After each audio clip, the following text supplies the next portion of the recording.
Hi everyone, hope you are doing well from wherever you're watching this channel, depending all your time zone. Now, it is 1 month since Gachagwa was removed from office. And we are all aware about the event that Gachagwa attended last time, that was in Kiambu County, and what came out of that event. Now, we are aware that Gachagwa and his team were attacked. And so yesterday, Gachagwa got a chance to speak about this issue on NTV at his current residence, and this was a live event. At first place, Gachagwa is saying that the government organized for the fracas that took place in the funeral where he was attending. That fracas, before it took place, there was a meeting that took place at Tigania police station. So it was put to a question by the guy who was interviewing him to prove that indeed state was involved in this. That from the meeting you say it happened at the Ghana police station, what evidence do you have to show Kenyans about this? That was the first question Gachagwa was asked to prove. You stated that the state was complicit. In fact, what you posted on social media was that this is a very sad state of affairs and a major law for the state, who are clearly complicit in these actions. Aside from the meeting that you have said happened at Tigoni police station, and the fact that you're saying you cannot report this to the police because they were complicit, what evidence can you show Kenyans? The officer commanding police station. Now, this is the time that Gachagwa started exposing William Ruto's regime so openly. Number one, he's alleging that there was a police officer commanding the police station who was present at that burial event. And he was fully dressed in uniform. But immediately, when Gachagwa arrived at that event, the policeman commanding the station removed his uniform and he was in civilian watching the event as it unfolded without doing anything. He never took any action, but he was there in a civilian. The officer commanding police station was present in the meeting in uniform. As soon as I arrived, he changed into civilian clothes, was present during the fracas, and did nothing. Secondly, Gachagwa goes on to explain how a car was used to block his vehicle when they were attempting to leave that place, setting a death trap for him and his allies. So far, who can abduct an elected leader if the government is not involved? That's another question. Because again, he's alleging, which is true actually, there were leaders that had worked with him in that event who were targeted, abducted, then drove around, then later dumped unconscious lead. Who can do this? Who can do this if the state is involved? That's also another point that Gachagwa is raising here.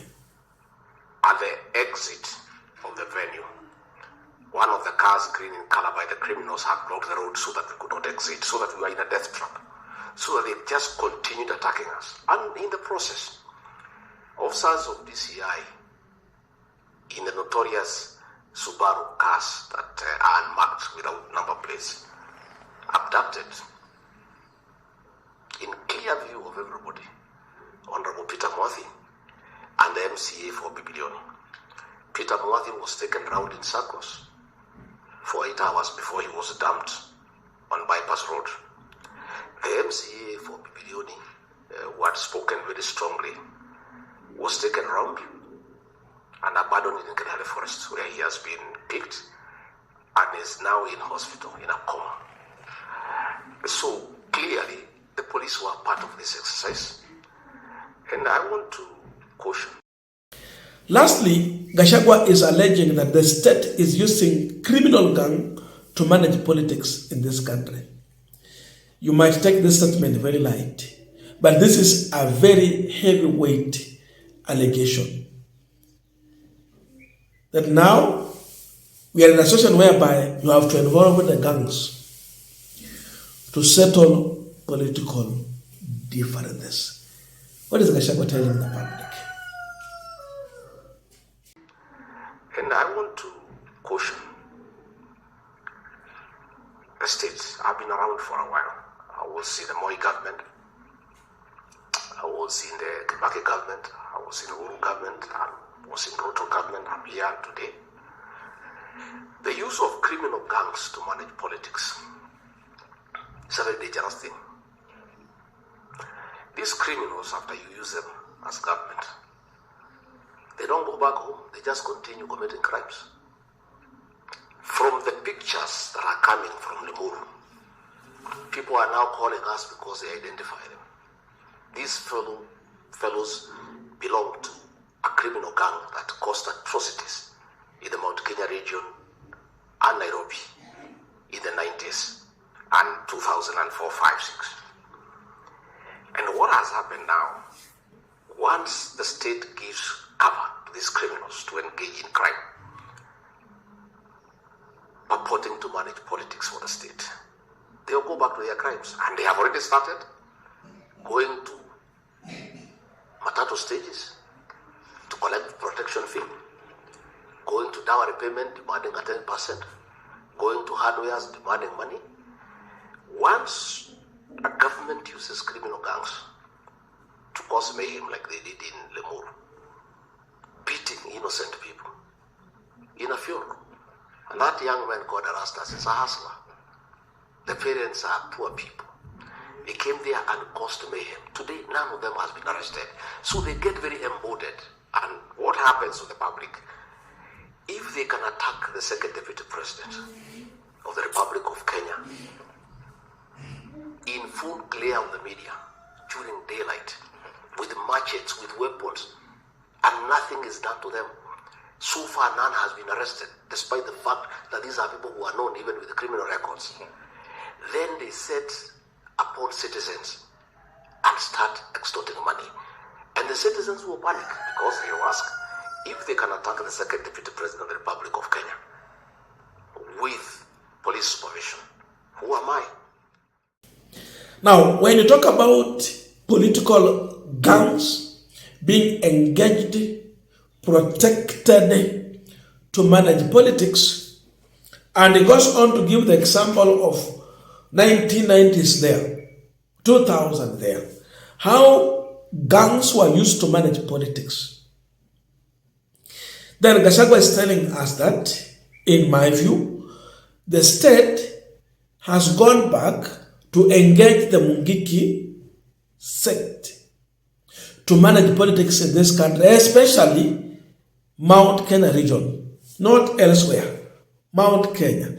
That the individuals we saw, and that's why he's saying that he cannot go to police station to report this matter because he believed that the police were complicit of this issue.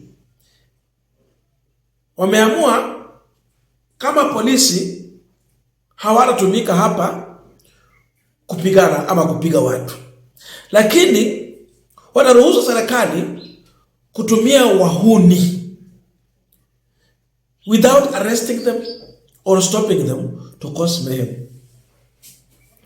That Ruto is now going from Mungiki to manage politics in Mount Kenya region. That now Mungiki has been allowed to regroup, cause mayhem, and even after, completing some of this hideous assignment, they go further to an extent of now demanding some fees from matatu operators. Wamesema mpaka wanaenda mpaka kwa rasio huko. Watu wakidiscuss mambo ya kulipa mahari wana demand a percent.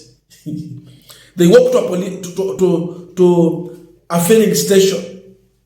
They walk to shops and demand some fees. Sasa tuko na serikali mbili.